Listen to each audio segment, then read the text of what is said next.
Hawaii, also known as the Aloha State, is the perfect destination for many people, sporting its beautiful beaches and ideal weather conditions basically year-round. Hawaii, which includes 8 major islands in the state, offers pristine waters, white sandy beaches, lush green rainforests, and so much more. Because of this, it is essentially making it a giant playground for those who travel here and those who live here as well. While Hawaii has beautiful, gorgeous islands, and it truly is paradise, there's so much going on here that many people that live outside of the state don't see. From an extremely high cost of living to tapped out resources for those that live here, and an increase in homelessness and the homeless population. None of that seems to be getting any better, and there's never any attention drawn to it, basically.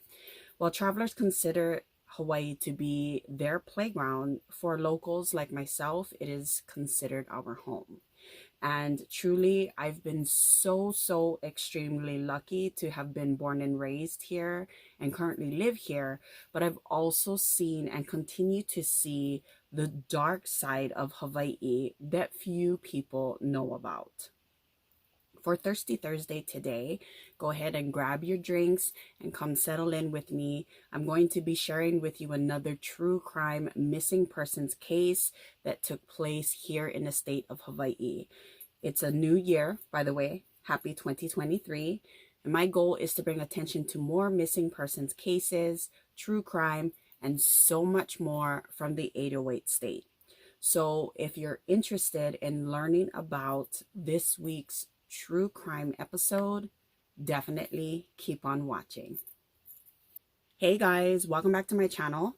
I'm Honey, if you don't already know, and today we are discussing the missing persons case of Melissa Estoy. Melissa went missing from the island of Oahu and was last seen on January 16th, 2018. Melissa was 21 years old at the time of her disappearance, and the circumstances of what happened are literally a mystery to law enforcement, her family, and those that know her. On January 16, 2018, Melissa was last seen in the Nanakuli area near a place called Zablan Beach. This particular beach is located on the west side of the island of Oahu, and it's known to locals as a place to kick back, hang out, relax, you know, do all the things locals like to do. There's a mixture of sandy beach, rocky shoreline, and the ocean conditions can sometimes be less than ideal. The water can often be very rough over there. Many travelers venture onto that side of the island to visit the mermaid caves, which is what it's popular for, and to basically just hang out. It's off the beaten path from your traditional tourist beaches, like Waikiki, for example, and Zablan's is gorgeous. But the water and the rocky terrain and area over there can be extremely dangerous, even for those that are experienced with things like that, or locals for that matter, who are accustomed to it. The public for help in finding a woman who's been missing for 3 days. Her car was found yesterday with her personal belongings, but there's still no sign of 21-year-old Melissa Estoy. Manolo Morales spoke with the family today. Friends and family found Melissa Estoy's car here yesterday afternoon at Zablan Beach in Nanakuli. They say it was suspicious. The keys were still in the ignition with all the windows down. Estoy's parents are holding out hope that somebody out there knows something that can help locate their daughter. I'm just looking forward to see her coming back. And if you guys know anything, please come forward and let us know. As a parent, I'm really concerned. HPD detectives searched the area today looking for clues. The Honolulu Fire Department was also called in to help. Perhaps she could have gone swimming or snorkeling or diving or whatever the case may be. So just to cover our bases and just for due diligence, we've asked HFD to search the waters out there. Her father tells me Melissa is not the type to disappear. Friends and neighbors have been searching the area for the last couple of days. A lot of people in the community, though, are worried. It looks like people want to help. Yes. It's out of love, that's why.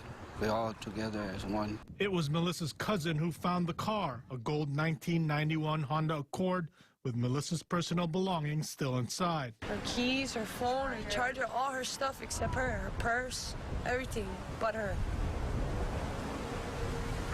You was already running on the reef? And by that time, I went to run on the reef already to see if she was over there, but nothing. Anyone with information is asked to call police or Crime Stoppers at 955-8300. Manolo Morales, KHON 2 News. On January 18, 2018, just a few days after Melissa was last seen, her cousin found her car at the beach, at Zablan's. The family considered this extremely suspicious since her 1991 gold Honda Accord still had her belongings, and all of it was still found inside. Her keys were in the ignition, her phone, charger, and her purse were also in the car when her car was located. There was no clue left in the car that could lead her to her whereabouts or any clues for that matter. I can't speak on whether or not any forensic information or data, clues, any of those were retrieved by law enforcement from the car, or if anything outside of what I just stated was found, because I couldn't really find any information on that.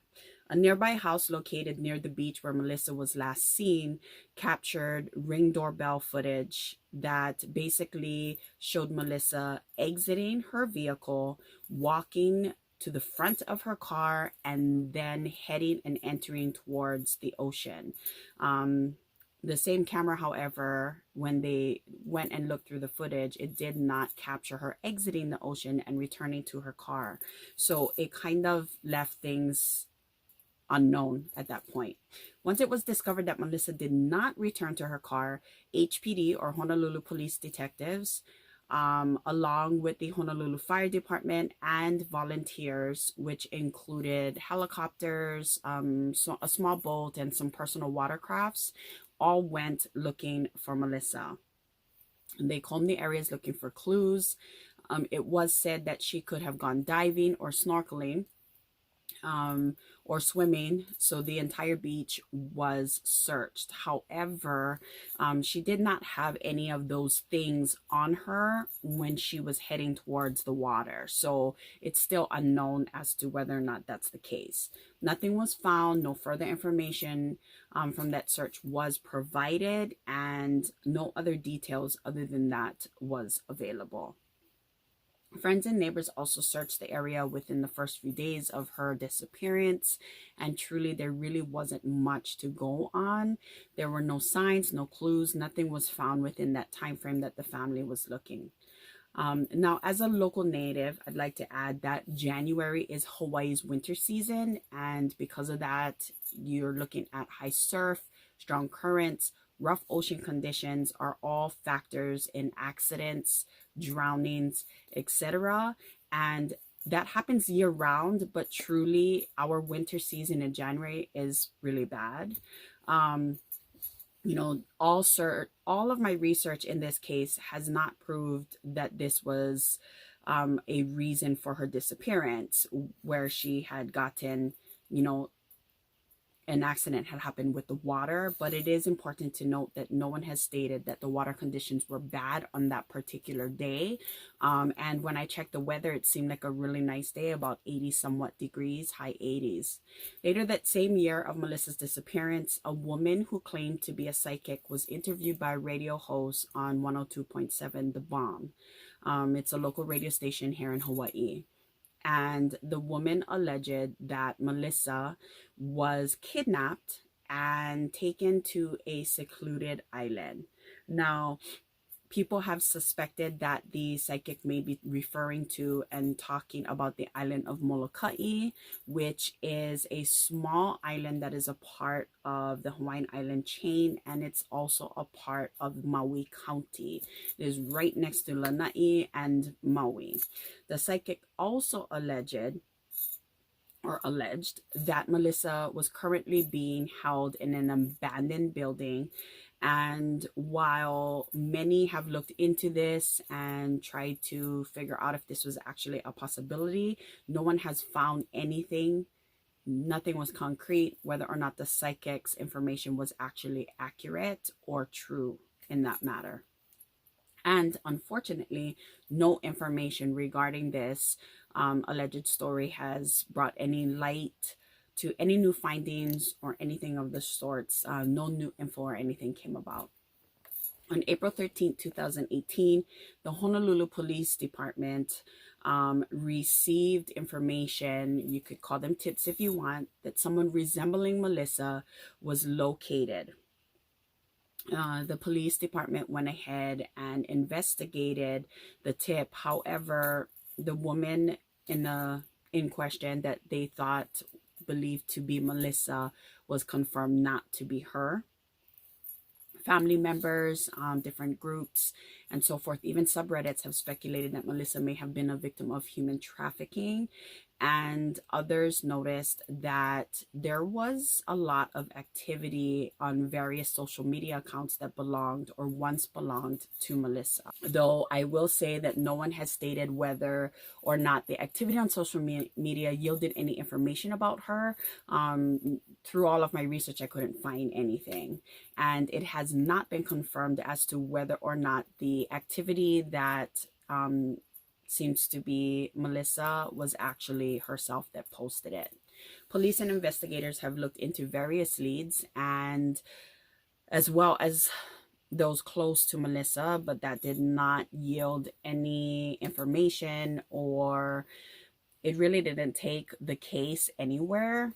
Those that were investigated were not found to know of Melissa's disappearance or her whereabouts. So essentially, there was just no information available. Melissa Estoy, also known as POCH, was 21 years old at the time of her disappearance in 2018. She is 5 feet 2 inches tall and approximately 120 pounds. Melissa has brown eyes and black and brown hair with some highlights, or at least that's how it was at the time of her disappearance. Melissa has a tattoo of a star on her right wrist. I say right. There have been conflicting reports. I will put it down below.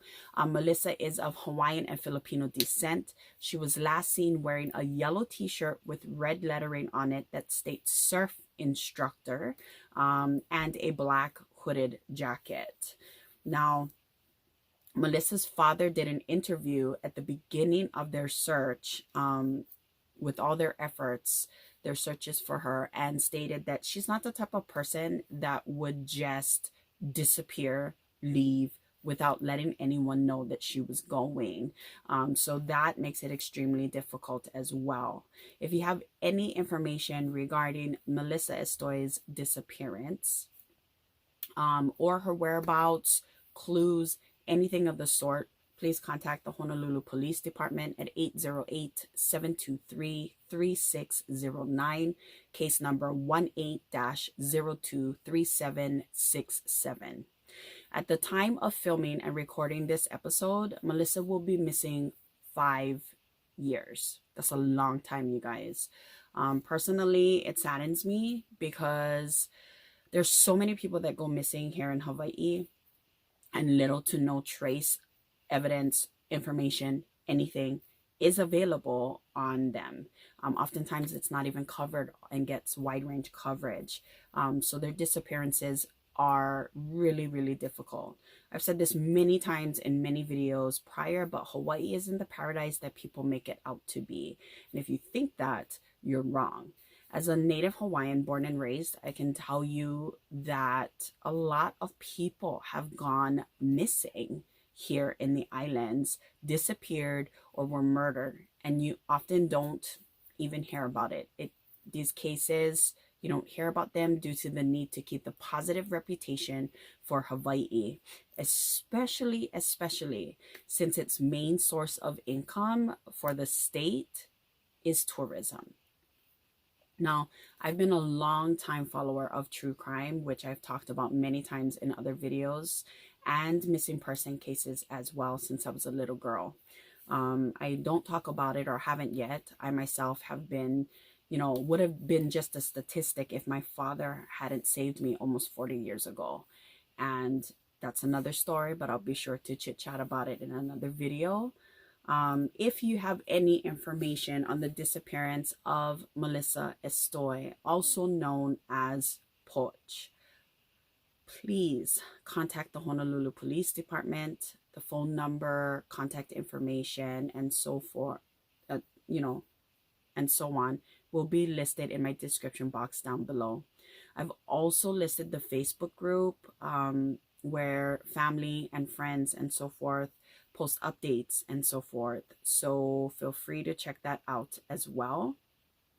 I just want to say to the Ohana or family of Melissa Estoy, my thoughts and prayers are with you all this time of year, but always.